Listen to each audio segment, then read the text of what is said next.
Assalamualaikum warahmatullahi wabarakatuh. Selamat pagi, siang, dan malam ya. Salam sejahtera rekan-rekan semua yang saya sayangi ya. Ketemu lagi dengan dosen kalian Ridho Aslam ya. Dosen kalian di Fakultas Ilmu Komunikasi Universitas Mercubuana. Ya, kita sudah masuk di pertemuan 6 kawan-kawan ya di Fast Learning Fakultas Ilmu Komunikasi Universitas Mercubuana. Wow, jangan lupa ya, pertemuan 6 atau midterm itu biasanya ada tugas besar ya. Jadi kalian harus ekstra agak effort nih untuk pertemuan kali ini karena ada yang namanya TB gitu ya. Oke. Nah, kita sudah ada slide-nya nih sebelah sini nih ya. Ini nama saya yang di bawah ya. Oke. Hmm, kita akan belajar tentang bentuk-bentuk penyiaran di Indonesia ya. Bentuk-bentuk penyiaran di Indonesia itu umumnya hampir sama dengan yang ada di global. Oke. Ilmu penyiaran merupakan sebuah proses dari terbentuknya ide yang tercipta sampai ide itu terrealisasikan ya. Ingat dalam proses perumusan ide yang bagus adalah ide yang bisa ditulis dan ide yang paling baik adalah ide yang dilaksanakan. Kemudian di dalam proses tersebut ada gagasan-gagasan ide yang berasal dari sang komunikator, membentuk sebuah pesan yang akan disampaikan baik secara verbal maupun non-verbal. Pesan tersebut disampaikan melalui saluran atau sarana komunikasi yang mampu menjangkau khalayak luas atau biasa disebut komunikan. Terselenggaranya penyiaran ditentukan oleh 3 unsur, yaitu studio, transmitter, dan pesawat penerima. Ketiga unsur ini kemudian disebut sebagai trilogi penyiaran. Paduan ketiganya ini yang kemudian akan menghasilkan siaran yang dapat diterima oleh pesawat penerima radio maupun televisi. Oke, kita akan berbicara tentang salah satu jenis media penyiaran televisi yang paling konvensional atau yang paling awal, yakni televisi analog atau jaringan televisi atau jaringan media penyiaran analog.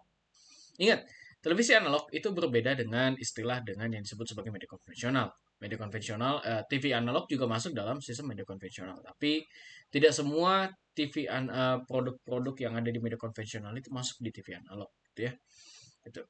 Nah, media konvensional itu umumnya biasa ada yang disebut sebagai kelas media cetak ya, kemudian media tulis gitu ya, media lainnya ya. Mural juga itu masuk di konvensional ya. Nah, kalau analog ini dia akronimnya tuh dengan televisi digital ya. Dan televisi digital juga berbeda dengan yang disebut dengan istilah TV yang diakses melalui streaming. Oke, televisi analog dapat dipahami sebagai siaran yang menggunakan kode informasi yang berasal dari variasi tegangan dan frekuensi sinyal yang dipancarkan.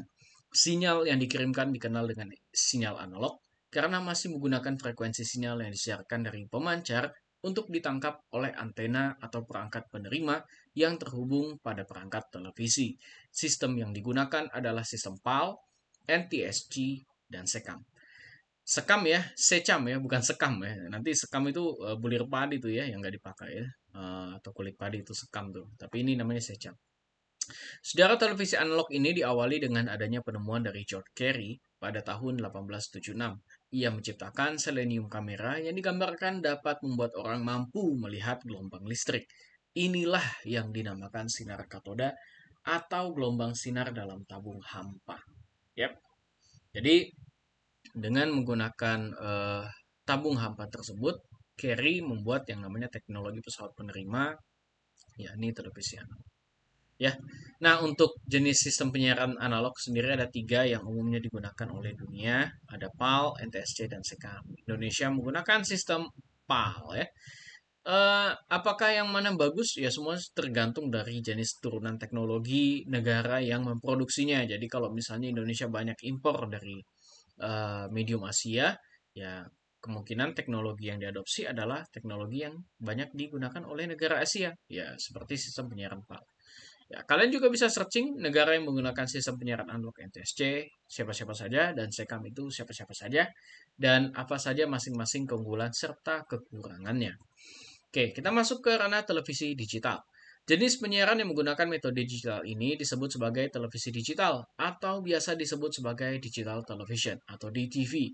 Ya, jadi kalau misalnya kalian mengakses atau sedang menyusun sinyal gelombang atau saluran Anda lagi apa tuh ya istilahnya di televisi kalau tuning ya.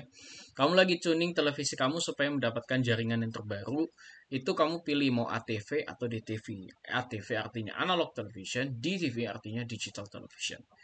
Itu menggunakan sinyal yang berbeda sehingga kalau Anda mengaksesnya menggunakan televisi model lama yang tabung, CRT dan lain-lain itu harus membutuhkan teknologi yang namanya converter atau biasa disebut sebagai set-top box ya. Nah, set-top box akan mengkonvert sinyal digital untuk bisa diterima di televisi analog. Sedangkan untuk televisi yang sudah berbasis digital atau modern umumnya tidak perlu menggunakan set-top box. Oke, jenis teknik penyiaran ini merupakan perkembangan dari jenis penyiaran TV analog. Televisi digital merupakan jenis televisi yang menggunakan sistem digital dan kompresi dalam menyiarkan sinyal, gambar, suara, dan juga data ke pesawat televisi. Pada umumnya, alat televisi digital ini digunakan ketika menangkap siaran televisi digital. Sistem informasi yang berubah menjadi sinyal digital berbentuk bit data seperti komputer merupakan salah satu bentuk dari suatu perkembangan dari sistem analog ke digital. Karena sinyal TV digital terdiri dari bit, ukuran bandwidth yang sama yang menggunakan sinyal TV analog saat ini dapat menampung gambar definisi tinggi atau high definition television dalam bentuk digital. Yap, jadi kalau Anda menonton televisi dengan format di TV, pasti gambarnya akan lebih bagus ya. Bagus atau tidak ada sama sekali. Karena format digital itu terdiri dari dua jenis karakter, yakni satu ada atau nol tidak sama sekali. Jadi bisa memberikan kepastian atau tidak sama sekali. Berbeda dengan analog yang menggunakan sinyal frekuensi bergelombang. Sehingga ketika sinyalnya berada di puncak tertingginya, maka gambar yang diterima akan tentu baik. Tapi kalau ada berada di tengah atau di bagian paling bawah, maka gambarnya tidak optimal atau Anda tidak mendapatkan gambar sama sekali. Oke, kita menuju ke sistem penyiaran berikutnya, IP base atau IPTV atau penyiaran network. Bentuk penyiaran network merupakan jenis penyiaran yang menggunakan media atau perantara internet. Salah satunya adalah media radio. Radio yang menggunakan media internet biasa disebut sebagai internet radio. Ada juga yang menyebutnya sebagai web radio, net radio, e-radio. Ini bukan e-radio brandnya radio, channel radio, tapi i-radio gitu ya. Dan streaming radio. Layanan berupa suara atau audio ini yang ditransmisikan melalui internet disebut sebagai internet radio. Radio internet saat ini mulai streaming radio.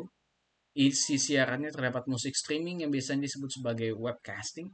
Kenapa disebut sebagai webcasting? Karena penyiarannya tidak tersebar merata alias secara luas dengan melalui cara-cara nirkabel.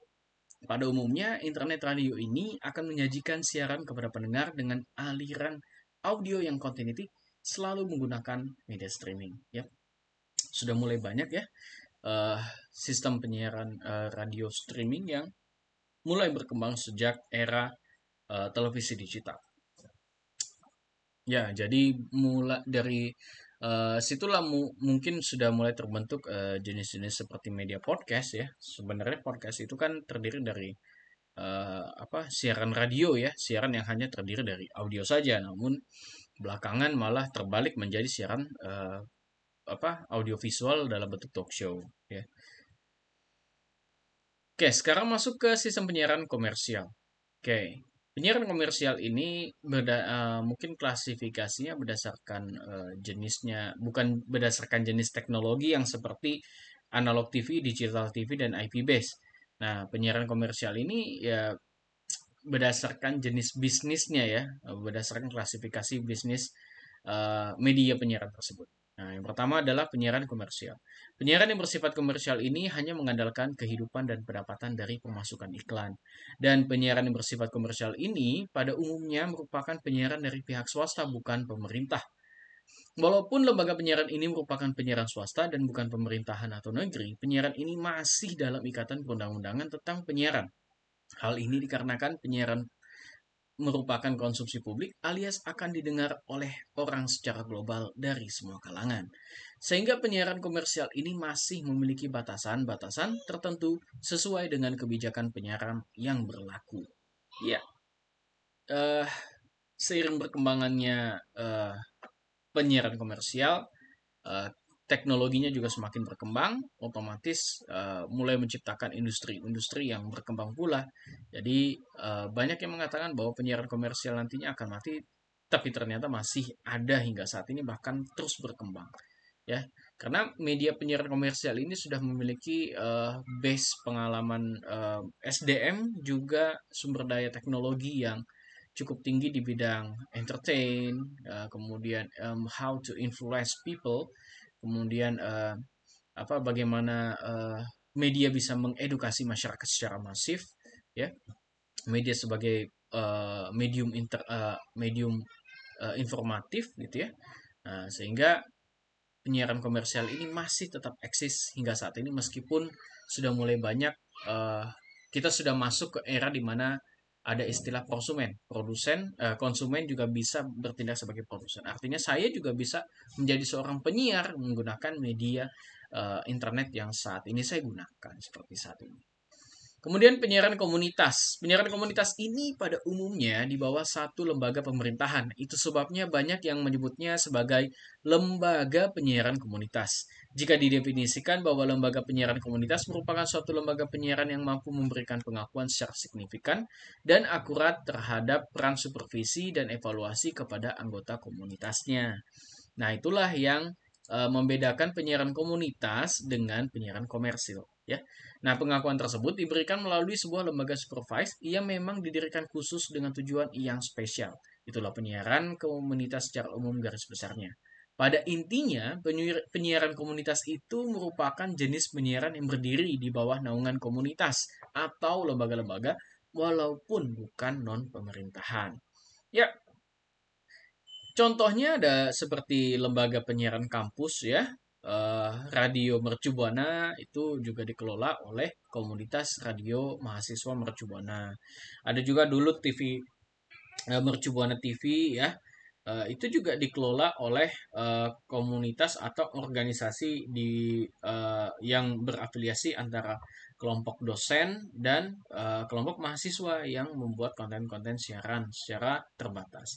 Kemudian penyiaran-penyiaran contohnya radio-radio yang memfokuskan pada radio desa, ya, seperti radio-radio desa yang memutar siaran-siaran lagu daerah, kemudian memutar drama-drama daerah dan berita-berita yang hanya disajikan di daerah tersebut atau terjadi di daerah tersebut.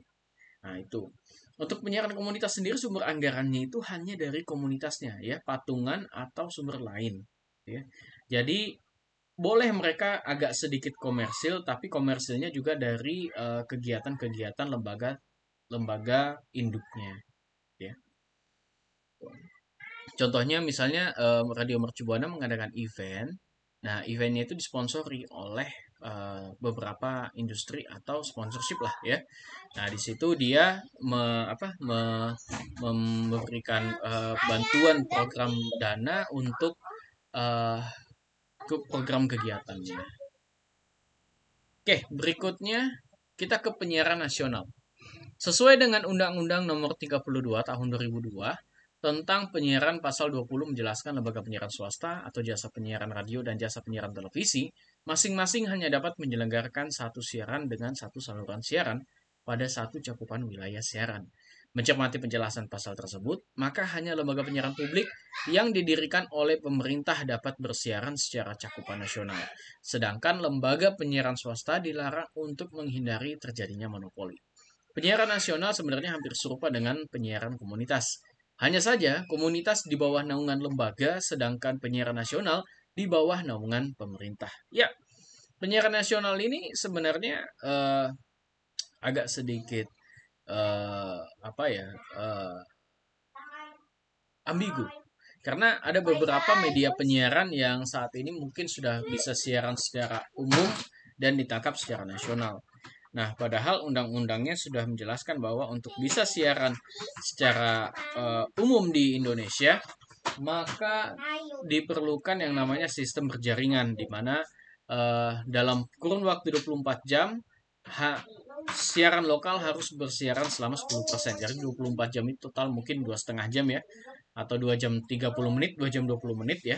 Itu wajib ada siaran lokal dari media di wilayah tersebut.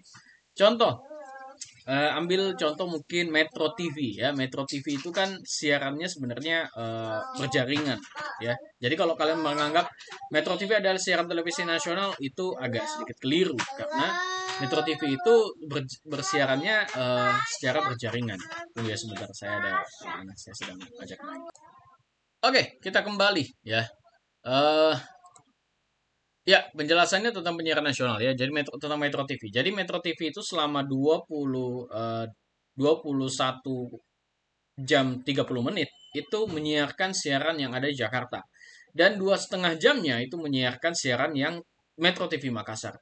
Biasanya mereka menaruh siaran lokalnya itu di jam-jam subuh. Misalnya sekitar jam 3 sampai jam 5.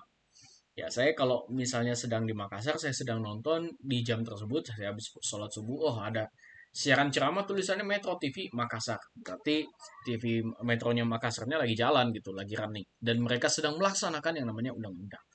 Nah, kalau untuk penyiaran nasional ini dikelola oleh lembaga pemerintahan, ya bisa saja karena ini harus betul-betul tidak boleh digunakan oleh kepentingan pribadi atau kepentingan kelompok ya.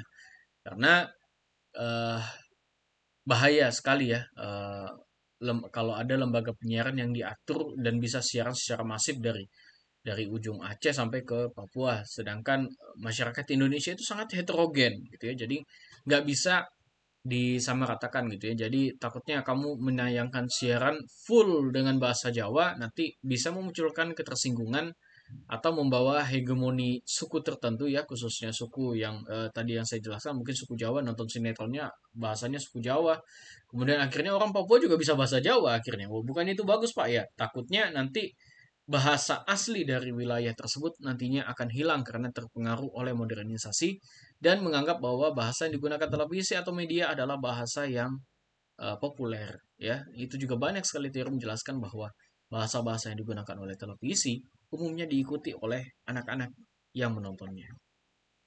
Yaitu tadi tentang penyiaran nasional. Kemudian masuk ke bisnis TV kabel. Pada stasiun penyiaran televisi, pemancar satelit menjadi prioritas utama terhadap siaran dengan coverage wilayah siaran dengan kondisi yang terpisah laut atau pegunungan tinggi. Transmisi satelit menjadi penting dalam penyiaran televisi. Ada dua terminal melengkapi sistem satelit. Terminal pertama untuk mengirimkan sinyal ke satelit ya atau uplink, dan terminal kedua yang mengurus penerimaan sinyal dari satelit ke rumah atau ke TVRO ya, atau kita sebut sebagai area downlink. Downlink ya, bukan downhill ya, downlink gitu ya. Nah, TVRO atau television receiving only dapat juga dipakai di rumah-rumah, yakni antena parabola.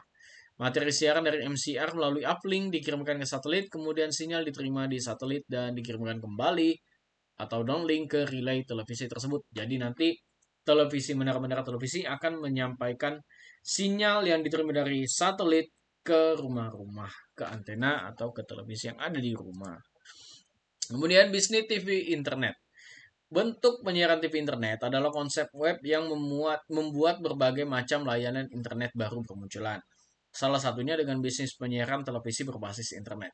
Stasiun televisi internet ini tidak hanya dikelola oleh stasiun televisi besar saja, tetapi sebagian besar dikelola oleh pengguna internet individu yang menampilkan kehidupan sehari-hari ya, atau live casting. Fenomena inilah yang unik dari TV internet. Beberapa siaran atau konten televisi internet seperti vlog, podcast, live casting, atau daily of siapa gitu ya, atau talk show-nya dengan siapa. Nah, itu uh, berusaha mengunggulkan personal branding dari public figure tertentu dan ingin menampilkan konten-konten yang lebih kepada penontonnya. Ya, jadi semisal saya sangat suka dengan Sule, saya tidak peduli dengan artis-artis atau public figure lainnya, maka saya cukup mengakses YouTube dan menonton YouTube-nya si Sule gitu ya. Sedangkan berbeda dengan televisi, televisi yang mengatur siapa-siapa orang atau public figure atau figur yang ingin ditampilkan di televisi kepada penonton. Nah, jadi kita kalau menonton televisi seakan-akan dipaksa untuk menonton ini loh figurnya yang kami akan gadang-gadang menjadi seorang yang wow.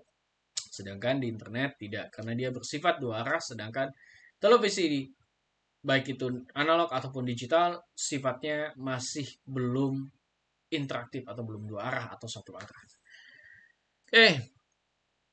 Vlog adalah sebutan untuk video blog, web blogging, semacam blog tapi media ini menyampaikan informasi menggunakan video. Ya, saya rasa kalian juga sudah umum dengan istilah vlog. Kemudian ada podcast, video podcast yaitu digunakan untuk menyebut siaran video on demand, siaran televisi melalui RSS jika ada tayangan yang menarik, tayangan tersebut dapat diunduh atau dalam bentuk arsip ya. Kurang lebih seperti itu. Kemudian live casting merupakan salah satu siaran video streaming mengenai seseorang atau suatu objek dengan media digital ya. Umumnya live casting disiarkan melalui media internet dan ditayangkan secara langsung terus-menerus. Banyak sekali yang bisa digunakan dalam live casting ya. Kita bisa bikin talk show live, kita bisa bikin demo masak live, kita bisa bikin siaran live dari event tertentu. Kita bisa bikin gaming ya, game live dan lain sebagainya ya. Wow sekali. Dan saya pun sebenarnya bisa juga membuat live casting. Hanya saja siapa yang menontonnya. Nah, itulah mengapa bisnis TV internet sebenarnya memiliki potensi tapi juga bisa menjadi ruang belajar atau mungkin hal yang sebenarnya sudah eh, ramai dan kita akan sulit bersaing di medium tersebut. Mengapa? Karena public figure dan industri-industri penyiaran besar kini juga sudah mulai bermain dan mulai menunjukkan taringnya di televisi internet. Baik, sekian dari materi hari ini. Jangan lupa mengerjakan beberapa aktivitas di kuis ya, di kuis dan di forum. Dan semoga sehat selalu. Sampai jumpa di lain kesempatan. Wassalamualaikum warahmatullahi wabarakatuh.